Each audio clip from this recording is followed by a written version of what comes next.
So, naisulat ko to ngayong Sabado.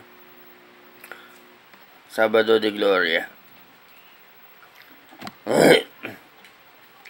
Mga ano ba rin? Mga batayan at paraan ng pagkilala sa pagpapakilala ng tunay na Espiritu ni Jesus.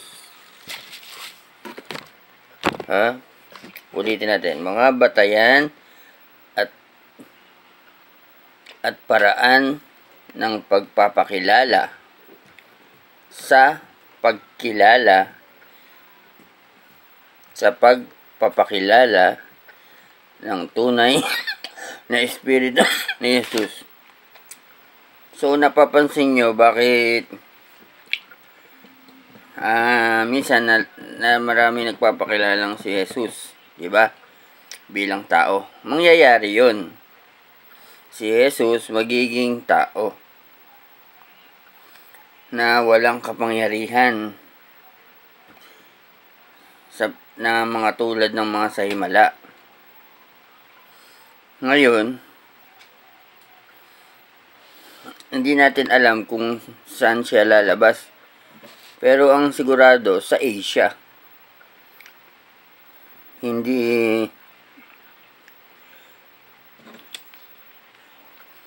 sa katulad ng Amerika, malalaking bansa. Basta sa Asia.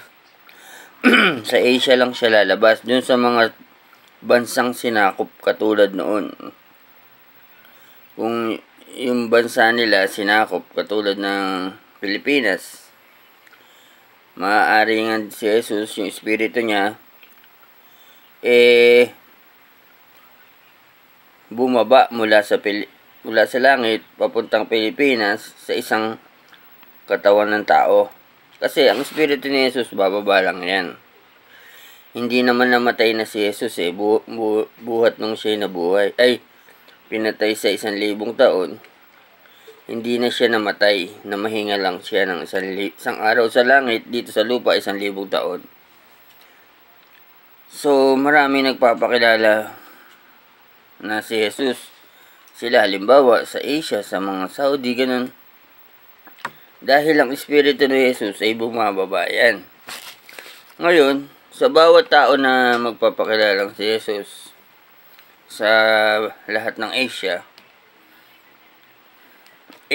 may pagsubok yan.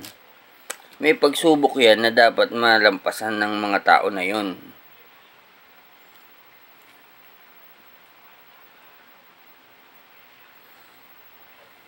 Kasi yung Espiritu ni Jesus bababa yan eh.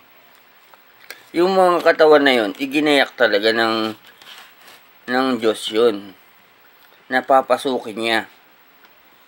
Kaso yung tao na yun, may sariling isip at sariling katawan na dapat nakahanda dun sa pagpasok ng Espiritu ni Jesus, na kung paano niya ililigtas yung Espiritu ni Jesus at magpapakilala sa pamamagitan, sabi nga sa Biblia, magpapakilala ang Espiritu ng Diyos sa pamamagitan ng salita at gawa.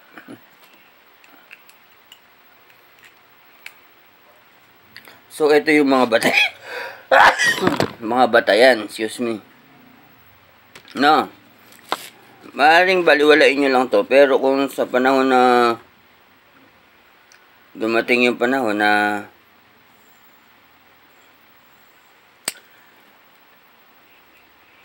kasi kailangan mong maganap to eh. Kailangan bumalik ang Espiritu ni Jesus sa loob sa 2,000 taon eh. Akala ng mga tao, babalik si Jesus na may kapangyarihan. Meron siyang kapangyarihan. Tulad nung sinabi nung isa na nagpakilala siya sa Diyos, ako si Jesus, di ba? Kailan lang. Meron siyang kapangyarihan. Totoo yung sinabi niya na si Jesus ang may-ari ng lahat ng espiritu.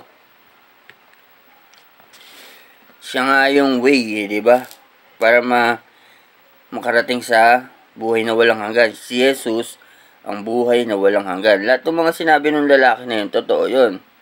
Siya ang may karapatan sa ating lahat bilang si Jesucristo. So, kailangan natin manampalataya kay Jesus.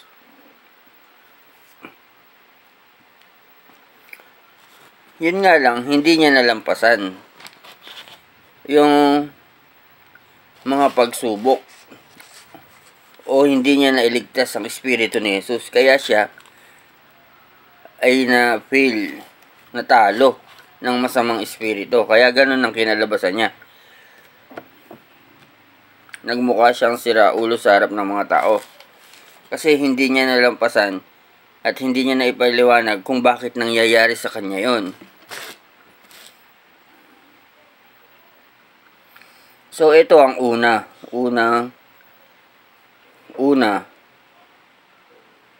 ipinanganak ng mahirap.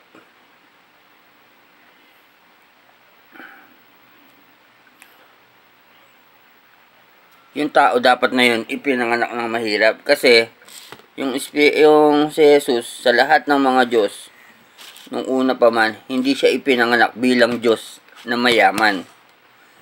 Si Jesus lang yung Diyos na ipinanganak na mahirap. Bakit? Dahil, ito, pangalawa, hinubog ng pagsubok at pinatibay ng panahon. Ibig sabihin ng hinubog ng pagsubok, si Jesus, yung katawan dapat ng tao na yun, dadaan sa maraming pagsubok at pinatibay ng panahon. Ano yung mga pagsubok na yun? Kailangan ipaliwanag. Kailangan sinubok sa iba't ibang suliranin.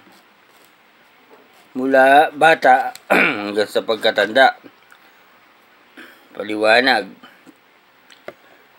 Paano? Halimbawa, bata ka pa lang. Naranasan mo nang maghanap buhay, magbakal bote, yung mga galon. Dapat hinubog ka ng hinubog ng pagsubok. Tapos pinatibay ng panahon. Sa habang tapos, sinubok ka na yung pamilya mo, broken family, mga galon.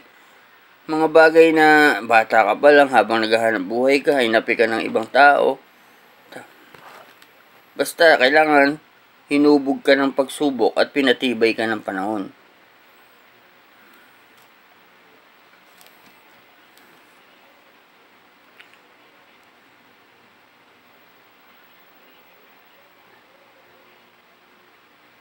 Tapos, dapat naging antichrist ka. Para alam mo yung mga galawan ng antichrist. O dapat naging demonyo ka muna. Naging masama kang tao. Basta, hindi ka sumapi sa antichrist, dapat naintindihan mo kung paano gumalaw lahat ng mga antichrist at masasama. Ito yung ikatlo. Isinabuhay at ginawa at isinakatuparan ang ilang salita ng Diyos o nakasulat sa Biblia.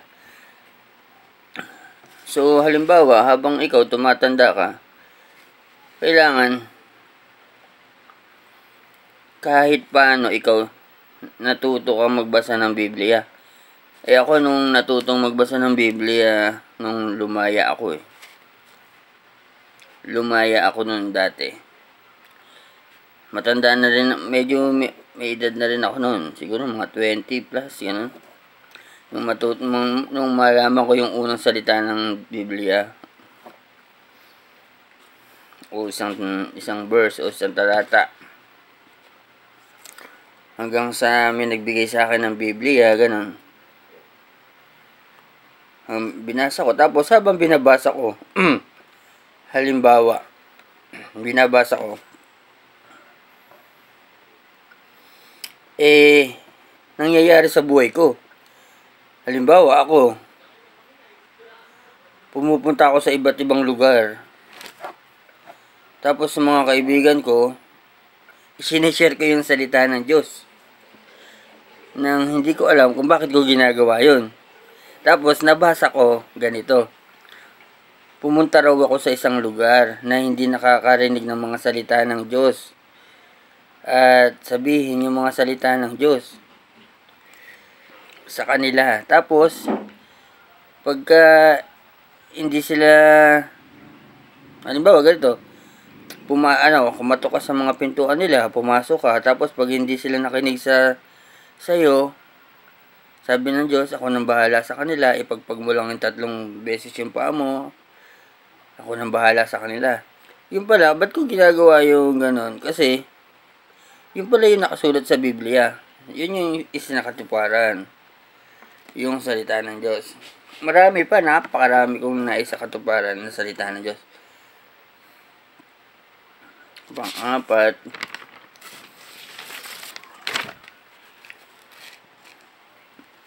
kailangan makipaglaban sa masamang espiritu sa lahat ng pagkakataon. Dumadating kasi yan dun sa tao na gagamitin ng Diyos. Siguro sa inyo hindi niyo maunawaan to, kasi isipin niyo lang sira ulo o ano man. Darating at darating dyan yung parang isang araw may laban ng nangyayari na hindi nakikita ng ibang tao, na ikaw lang yung nakakakita at nakararamdam na may kalaban kang masamang espiritu. So kailangan makipaglaban ka sa pamamagitan ng panalangin. So ngayon, kung nananalangin ka, nakikipaglaban ka at natatalo mo yung masasamang espiritu, tumatalab yung panalangin mo. Makikita mo yun na parang nasa harap mo lang na nangyayari. Napapatay mo yung masasamang espiritu sa lahat ng oras at pagkakataon.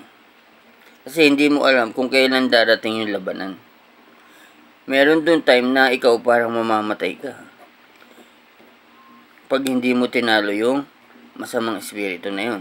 Yun talagang malalagutan ka na lang ng hininga. Kasi dumarating yung time na yun na yung panahon na yun na yung parang huling hininga mo na, pero inanalangin ka, bigla ka pang tuloy-tuloy yung hininga mo. Totoo yun. So, 5, nagsalita o nagwika ng 1,000 o higit pa talata o verse. Kailangan magsalita ka. Halimbawa, ito, yun. Makita ng mga tao o ng mga Diyos.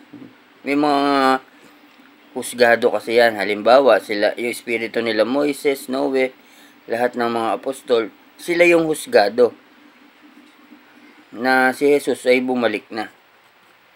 Sila yung makakaalam nun. Yung mga palatandaan, ginawa nila to.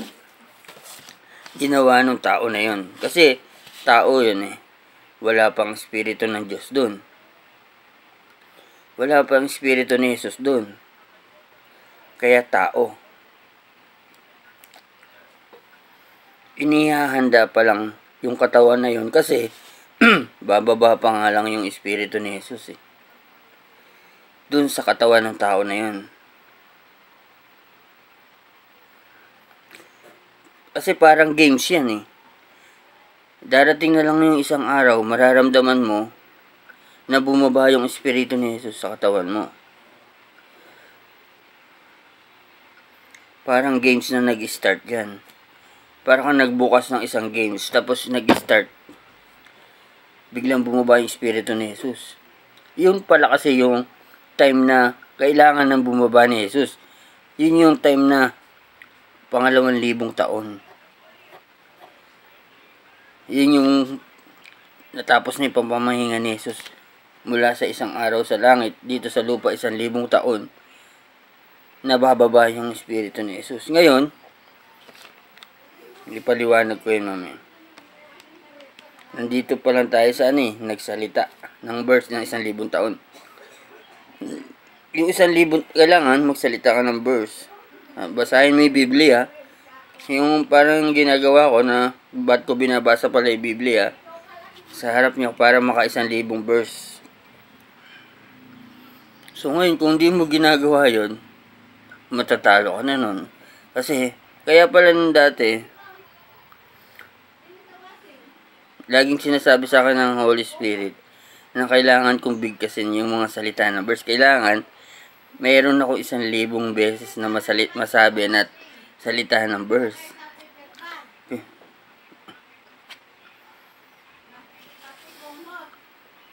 Panglima.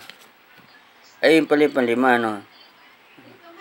Yung nakipaglaban sa espiritu sa lahat ng pagkakataon. Yung pang-4. Pang-6.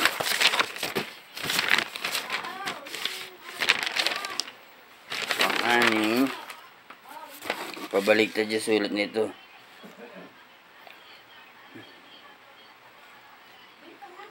Iniligtas. Yun. Ito na yung sasayo, yung espiritu ni Jesus, kasi bababa nga yun. Ngayon, bilang tao, mahina yun, espiritu ni Jesus.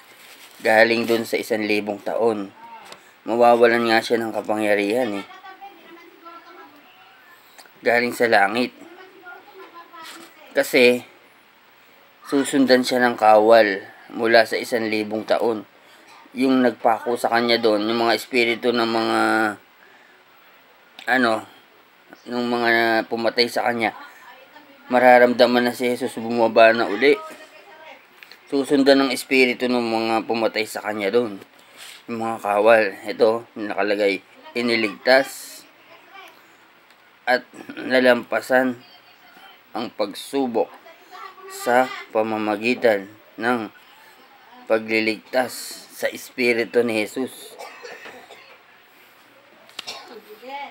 So, ililigtas ninyo yung espiritu ni Jesus. Kailangan, iligtas mo yun. So, paano mo ililigtas yun? Meron mga pattern yun na ganito dapat ang gagawin mo. Halimbawa, yung katulad nung kay Saul, kung paano siya tinanggap na hari, may mga pattern yan, di ba? Na hindi mo nalalaman. Pero ang nagsasabi nun, yung mga kasama mo lang. Ganito, pumunta ka sa ganon. May makakasalubong kang 2 lalaki o Tapos, ganon ang gagawin nyo. Ganon ang gagawin sa pagliligtas ni Jesus. Halimbawa, ikaw, bilang si tao, bumaba na espiritu ni Jesus sa katawan mo, pumasok na, mararamdaman mo yun. Ngayon, yung espiritu ni Jesus na pumasok sa katawan mo, mahihina yun. Walang lakas yun. Kaya ikaw ang lakas yun. Ngayon, ililigtas mo yun. May mga pattern kung paano mo palalakasin yung espiritu ni Jesus. Halimbawa, nakakita ng kulay red yung espiritu ni Jesus, sumuka ng dugo yun. Bawal pala yung makakita ng espiritu ng Jesus, ni Jesus ng kulay red. Ngayon, ano yung pampalakas doon? Halimbawa, ang kailangan pampalakas doon yung kulay green. Imbis na tumingin ka sa kulay red, dahil nangihina ka pagka nakakita ka ng maraming red, yung mata mo, ititingin mo sa kulay green. Halimbawa lang to doon ka sa titingin sa kulay green. Halimbawa sa mga dahon, kasi laging magkatabihan yung green sa red na kulay. Mapapansin nyo sa labas ng bahay nyo. Ibig sabihin kasi ng kulay red, pagkahiwa-hiwalay, dugo yun, dugo ng espiritu ni Jesus o dugo ni Jesus. Pero pag isa lang, tiningnan mo, yun, ibig sabihin ng si Jesus yun. Yun yung trono ni Jesus. Pero pagka nagkahiwa-hiwalay, napakaraing pula. Halimbawa, manood ka ng TV, yung red sa pula, laging nandyan yan. So, pagka ikaw, tumingin ka sa red, manghihina yung espiritu ni Jesus. Pero pagka sa green, lalakas. Kasi ang ibig sabihin ng green, lakas ni Jesus. Berde, ibig sabihin money. kapangyarihan, kalikasan. Nagiging lakas ni Jesus yun, Espiritu ni Jesus. Yun ang ibig sabihin nun. Tas marami pa. So, kailangan tumakbo ka. Kailangan tumingin ka sa, imbis na pag ikaw tumingin ka sa lalaki, magiging parang manghihina si Jesus. Kasi, kailangan ipakita mo na si Jesus hindi bakla. Kaya ikaw, titingin ka sa babae. Para lumakas yung Espiritu ni Jesus. So, kailangan mong gawin yun. Papasok sa iyo yun, siguro mga 4 na araw ka na walang tulog, o kaya nasa ilalim ka ng impluwensya ng drugs, ng mga bagay. Bakit pumapasok sa mga tao na yun yung drugs? Nandun yung time na bakit sa mga panahon na yun nagpapakilala sila bilang si Jesus? Kasi nandun nga yung panahon para makontrol niya yung tao na yun. Pero dapat malinaw ang pang-unawa at pang-isipan mo kung ba't nangyayari sa buhay mo yun. So, maraming pattern kung paano mo ililigtas si Jesus. Kailangan kabisado mo rin yung kulay. Ano ibig sabihin ng dilaw? Diba? Ibig sabihin ng dilaw, araw. Yung puti, kabutihan. Diba? Halimbawa, alam mo ba ibig sabihin ng araw? Bakit araw? Diba si Jesus nagpakilalang araw? Ganun. Tapos yung asul, langit. Napakahaba niya. Kailangan mailigtas ng Espiritu ni Jesus galing doon sa 1,000 taon. Kasi sinundan siya ng mga espiritu ng mga kawal. Mula dito, mula sa unang panahon, mula dito sa ngayong panahon na to. Pang-7. Pang-7 na tayo, di ba? Ano ba yung pang-7? So, 7 lang yung halimbawa ko, ha. Pang-7, nagpakilala bilang tao, di ba?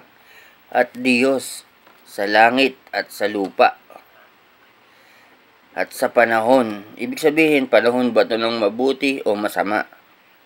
Bilang walang hanggan. Kailangan, pag nagpakilala ka, dahil nga sa huling panahon, hindi na magpapalit ng panahon. Ibig sabihin, hindi na magiging panahon ng masama o mabuti. Kaya nga huling panahon, ibig sabihin ng huling panahon ng mabuti. Ibig sabihin, hindi na magiging panahon ng masama. Kasi may panahon ng masama at panahon ng mabuti. Paano ko nasabing may panahon ng masama at may panahon ng mabuti? Kasi sa panahon na yon, minsan nagwawagi ang masama. Diba? Ibig sabihin, pag nagwagi yung masama, panahon ng masama. Pag nagwagi yung mabuti, panahon ng mabuti. Yun ang tinatawag na panahon ng masama at mabuti. Diba?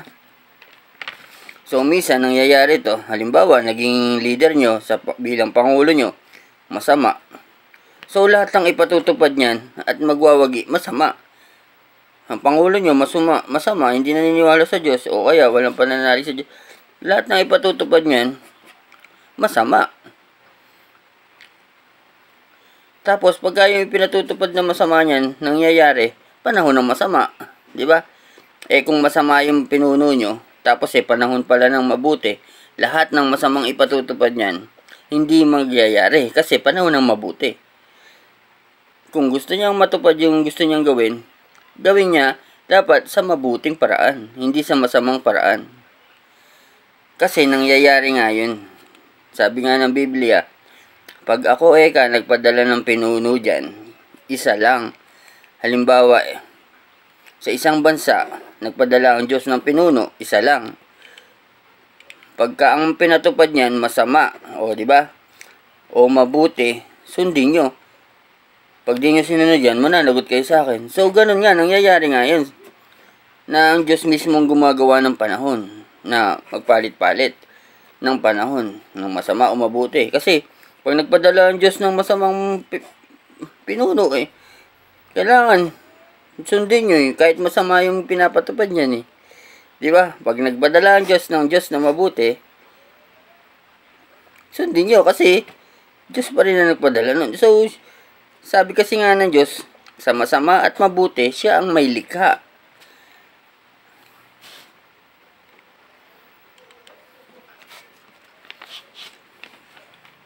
So, sana nauunawaan nyo, no? Doon sa batayan na yan, maraming magpapakilala bilang si Jesus. Kaso bilang tao, walang kapangyarihan. Kaya nga lumikha ang Diyos ng lahat ng pangangailangan ng tao para walang himala ngayon. Magpapakilala ang Diyos ngayon sa pamamagitan ng salita at gawa.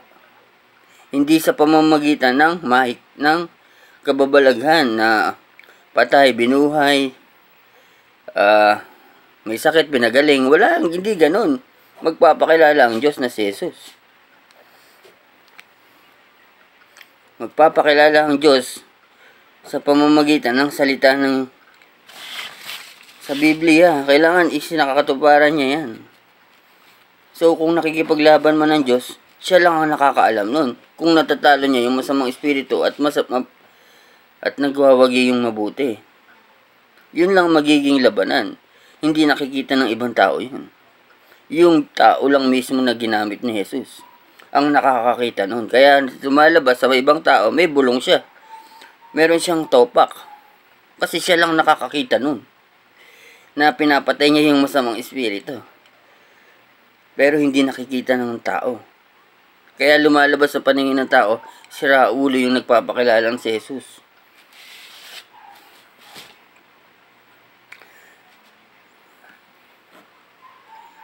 Kaya nga lumikha ang Diyos ng lahat ng bagay. Ibig sabihin ko ganito. Lumikha ang Diyos ng doktor, dentista, manggugupit, lahat ng mga bagay makapagpapagaling sa ubo. Hindi mo kailangan na pagka ikaw may ubo ka, manalangin ka, gagaling ka. Sa pangalan ni Jesus, gumaling ka. Hindi ganun.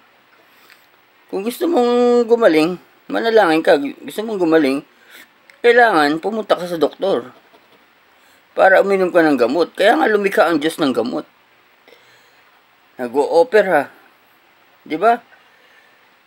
Kung ikaw, meron kang appendix, mananalangin ka, gagaling ka. Oo, gagaling ka sa pamamagitan ng panalangin. Pero dadaling ka niya sa doktor na magaling at magpapagaling sa iyo. Ngayon, kung nanalangin ka at hindi successful yung panalangin mo, dadaling ka sa doktor na magpapatay sa iyo ibis na pagalingin ka.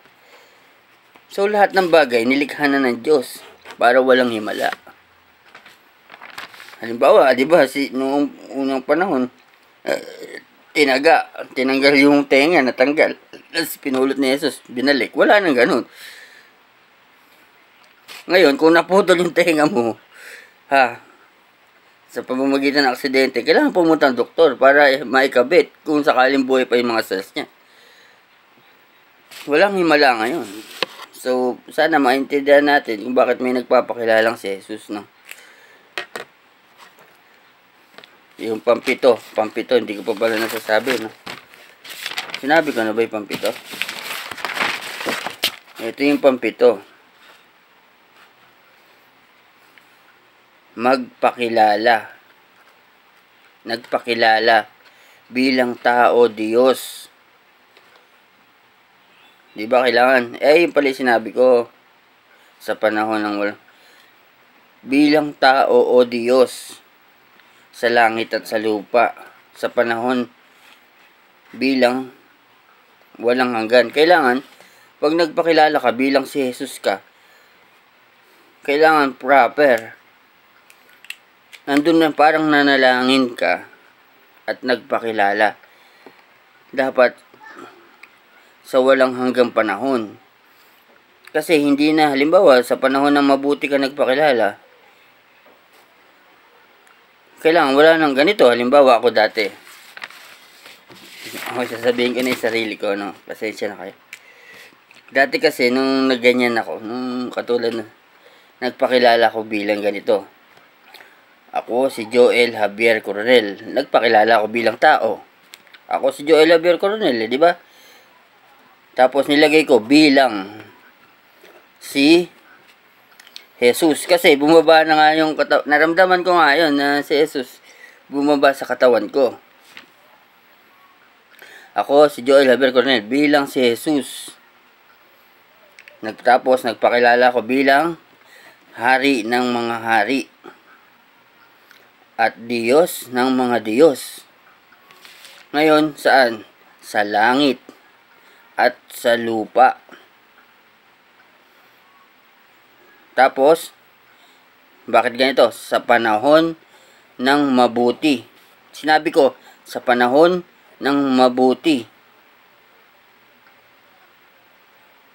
Kasi tapos hindi ako dumating, si Jesus hindi dumating sa panahon ng masama kahit kailan. Siya bumalik sa panahon ng mabuti.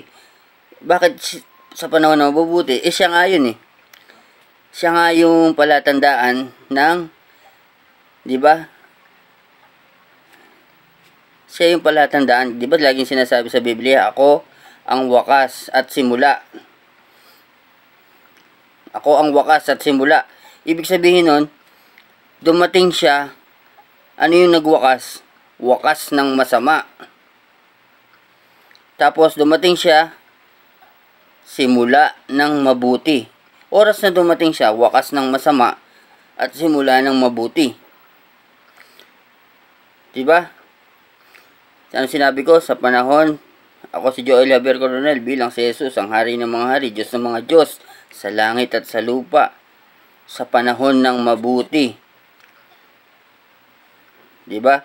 Tapos ito pa, dinurugtog ko pa, sa huling panahon. Hindi ko sinabi sa huling panahon dahil matatapos na yung mundo. Sinabi ko yung huling panahon, ibig sabihin nun, huling panahon, hindi na magiging panahon ng masama. Huling panahon, ibig sabihin nun, puro panahon ng mabuti. Wala nang magiging panahon ng masama. Kasi panahon ng masama at mabuti eh. Sinabi ko huling panahon. Sa panahon ng mabuti, sa huling panahon. Tapos idudugtong ko sa walang hanggang panahon. No? Diba? Hindi ko tinapos yung mundo. O yung panahon. Diba? Ulitin ko, ako si Joel Javier Coronel bilang si Jesus, ang hari ng mga hari, Diyos ng mga Diyos. Sa langit at sa lupa, sa panahon ng mabuti, sa huling panahon. Diba? Ano yung karugtong nun? Sa walang hanggang panahon. Ano yung lock? May lock kasi yan para mangyari yung panalangin na yun.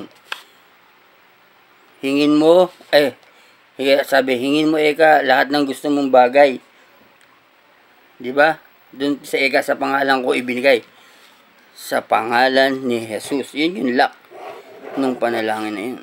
Sa pangalan ni Jesus. Ako si Joel Javier Coronel bilang si Jesus, ang hari ng mga hari, Diyos ng mga Diyos, sa langit at sa lupa, sa panahon ng mabuti, sa huling panahon, sa walang hanggang panahon, sa pangalan ni Jesus. Ganun ako nagpakilala dati. So, kailangan nagsasalita ka yung wala ng amat. Ikaw, naging addict ka man. Kaya nung nasa reba ko dati, sabi ng Holy Spirit sa akin, kailangan nagsasalita ka rin ng salita ng Diyos kahit hindi ka nakatira, basta,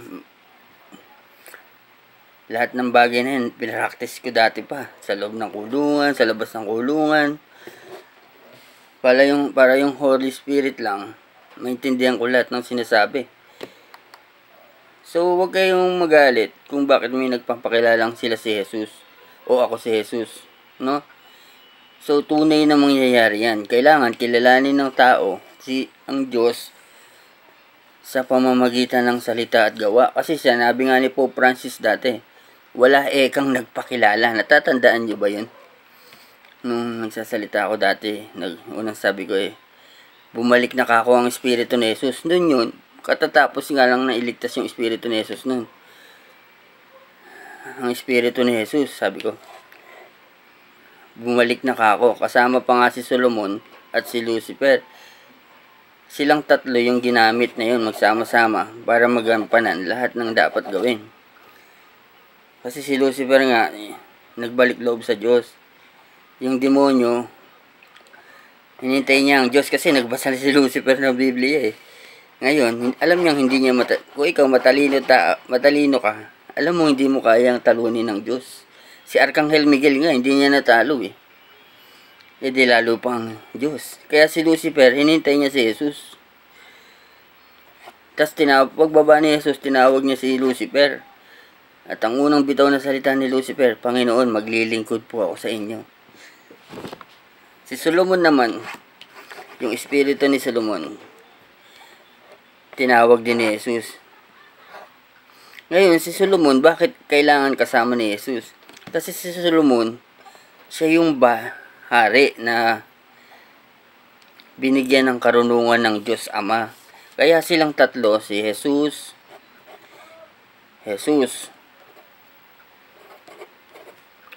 Lucifer, at si Solomon, sila yung tatlong espiritu na nagsama-sama sa isang katawan para matalo yung espiritu ng masama. Iba kasi yung masamang dragon kaysa kay Lucifer. Pareho silang masama noon. Pero si Lucifer nagbago. Pero yung masamang dragon na tinuturing ng Biblia, yun yung kalaban nilang tatlo.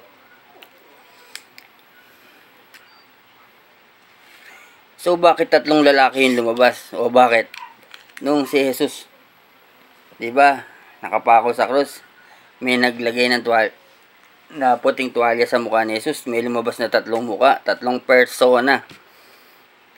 Ibig sabihin ng tatlong personalidad, tatlong mukha ng lalaki. Ito yun, yung gagamitin sa huling panahon. Jesus, Lucifer at Solomon. So hanggang dito na lang po muna tayo. Maraming salamat sa pangalan ni Jesus.